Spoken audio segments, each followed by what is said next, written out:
we have your comments as well as his view. If I don't ask you this, it means I must only rely on his version, and that is not fair to you. So Okay. the purpose of my exercise, I'm aware that there are statements in the bundle that are bad for you because people are saying things about you. If we leave today without me giving you the opportunity to comment on these statements, I would have done an injustice to you, because if at the end of these proceedings we write a report relying only on Sebola's version, you would not have had the opportunity to respond or comment. So I've heard you that there's a footage, it must be obtained. I've heard you, I did not crush that. And if it is available, it will be obtained if it still exists. But where people, that footage won't talk about the conversations you had. You say the scene was chaotic. There were a lot of people. Now this affidavit talks about what you said to other people.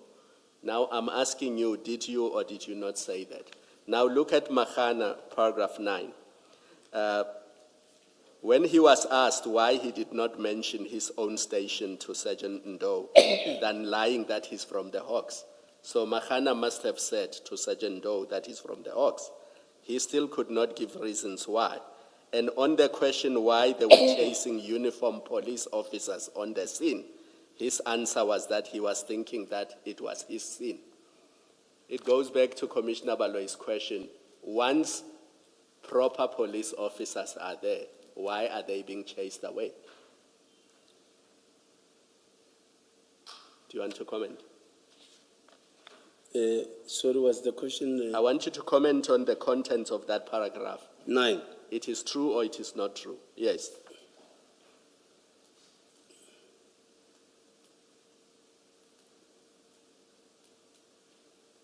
That when Mahana was asked for reasons why he described himself as coming from the Hawks, he could not give an answer.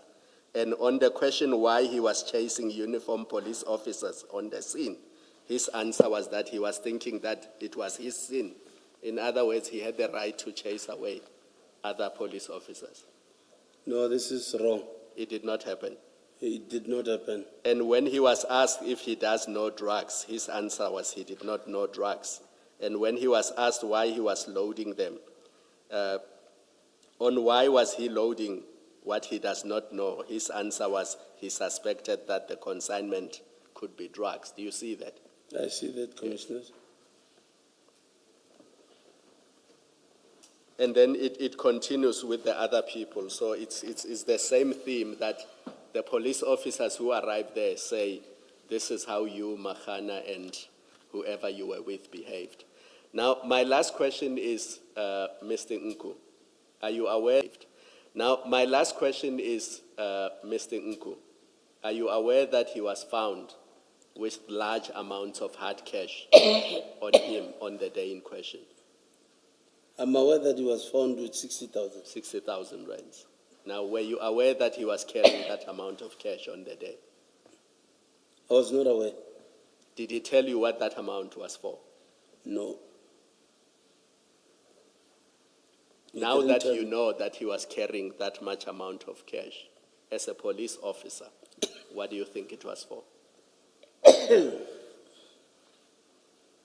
Well, I wouldn't know. Well, I wouldn't know, Commissioners. I'm going to say this, and this is the last thing I'm going to say. Commissioner Baloyi has a few questions to ask you. Many witnesses have come to this commission and they have said, well, you must prove these things beyond a reasonable doubt. That's not how commissions of inquiry work. That was Mr. Mnisi. I was not addressing him, Chair, but it might as well apply. And that is dangerous, and it's a wrong approach to take, because we are not a criminal court. We are a commission of inquiry. We don't prove things beyond a reasonable doubt. We look at all the proven facts, we balance probabilities, and in some instances, we connect dots and we draw inferences. So we will look at the documents, look at what happened, look at all the statements, and we will draw conclusions from what we see in front of us. That's why it's important that when you are called upon to comment, you must do so, because where you've chosen not to comment, you leave it to us to draw inferences. And those inferences may be adverse to you and may have serious consequences. So the attitude that many witnesses have taken, and those inferences may be adverse to you and may have serious consequences. So the attitude that many witnesses have taken, that the commission must prove beyond a reasonable doubt, that does not work here, because we are not a criminal court and we don't operate like a criminal court. So that's the last thing I'm going to say to you, Chair. I don't know if you wanted to add to that, and then Commissioner Baloyi. Thank you.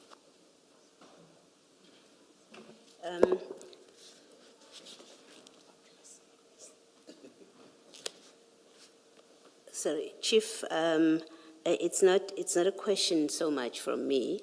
It's what I want to put to you from the evidence since you started, and then tell you the impression that it gained, that it creates for me, and then give you the chance to comment. And it's fair to do that, so that when you are gone and you have testified, we have the benefit of what you say I'm wrong about in what I say, I suggest. So from the evidence, we know now that you and Mr. Nku were involved in numerous transactions, activities. We know about the airport activities. We know about Ereton, so quite a number of transactions. We know from the evidence that, so you can make a mental note of this if you want, but I have to list them, and I list them mindful that you have quite a number of times said I speak long, but unfortunately I have to do this with you. I have to give you my list. So and that, this time, sorry to cut, and this time I want to comment. yes, that's fine. You'll have the opportunity. So we know that, so let me start. You and Mr. Nku had unauthorized police operations. He asked you for assistance, you say, and you were ready to give it. And you end up at OR Tambo in an operation, and you're talking about arresting people at OR Tambo. We know that. We know that was not official police business that you were involved with. But from that, we also know that you involved other police officers in those activities, and that they were paid by Mr. Nku for whatever they were doing for him at the airport where they were stationed, using their positions as SAPS members. That's one that we know from your testimony, that has come out of your testimony. Two, and that you were ready to use your position to assist Mr. Nku in that way. Two, we know that you and Mr. Nku, he's not an informer to you. In fact, he's your brother, as you describe him. So you have a very close relationship. So every way that you have said you have information from an informer referring to Mr. Nku, that was not accurate. In fact, you've got info from your brother. Three, in addition to paying other officers through you, we know that he was funding you. He was giving you money. Today you said it's up to 50,000 rand. It's not, it doesn't exceed 50,000 rand, but whatever number, we know that you were receiving money from him. We know from your evidence that you wanted that your operations with him should carry on so that you can make money and be able to support or to provide for Ms. Mazibuko, a politician who had just been appointed. And yesterday I raised that with you, that now you're bringing a politician into this sphere of Mr. Nku's influence, financial influence. So we know all of that.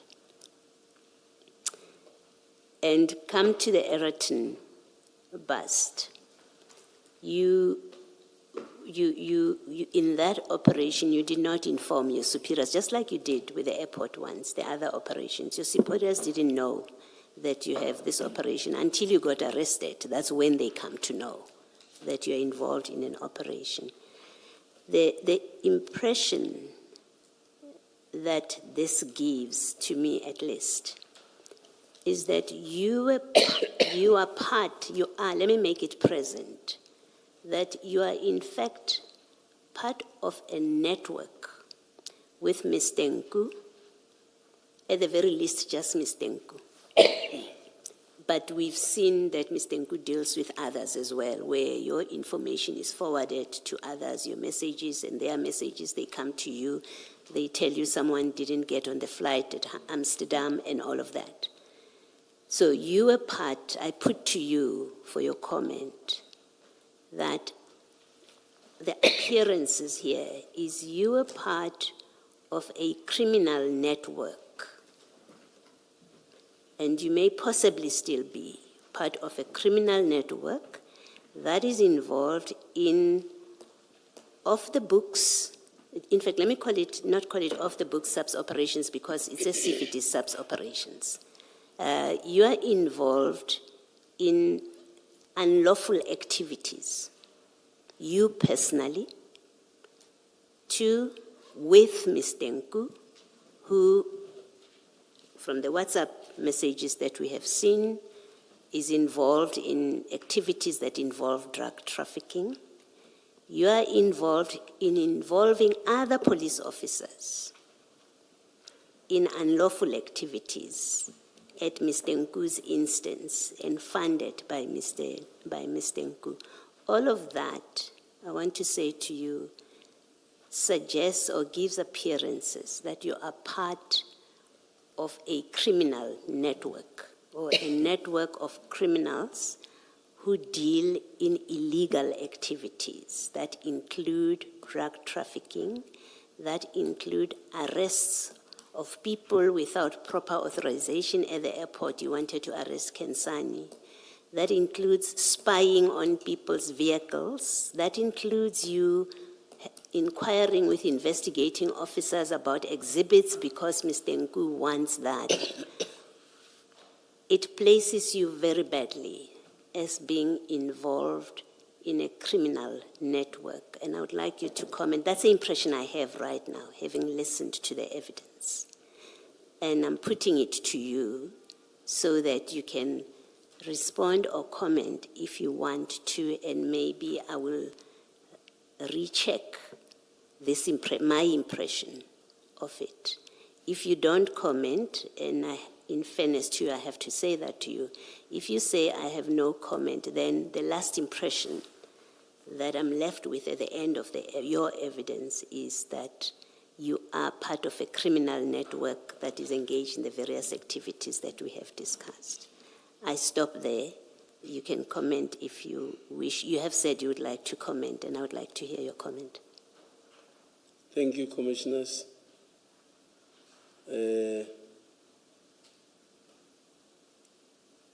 Engaging with people like you have taught me that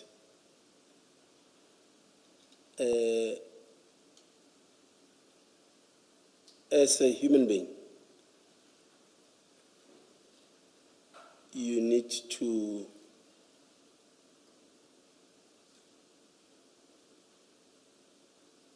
be careful who you deal with. You also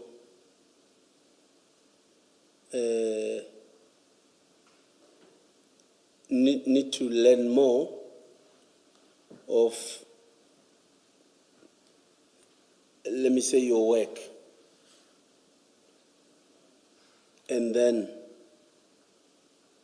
well, because of maybe that was said about me, might end up maybe give an impression that I am this wrong person. And I want to say to you, commissioners, I am not that bad, or I'm not bad like how people perceive. You've shown me, I respect the fact that the engagement with you, commissioners, gives me an opportunity to go and introspect. And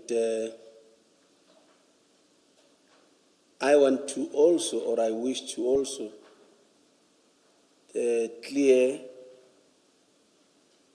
Ms. Mazibuko, because that person I take as a mother. I have worked with her. She doesn't mix with wrong things. She doesn't want people who does wrong things around her. And I know I continue learning from her, like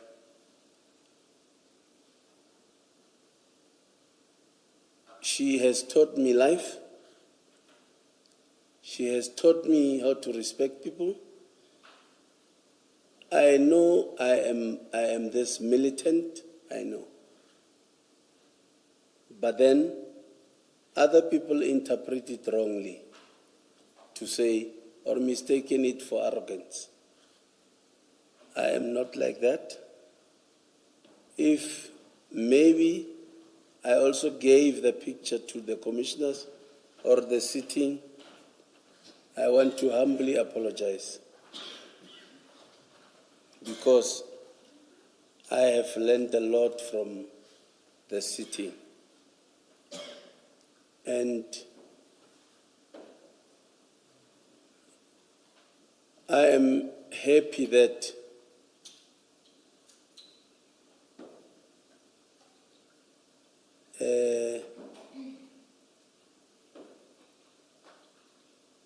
people like you, commissioners, continue, give wisdom and knowledge, and will leave legacy to people that will be responsible citizens of tomorrow. And I really and I humbly want to thank you for that. Thank you, Chief. Thank you, Chair. That's it for this witness. Thank you very much, Chief Mashaba. You are excused. That's it for today. Wednesday, Chair, gentlemen.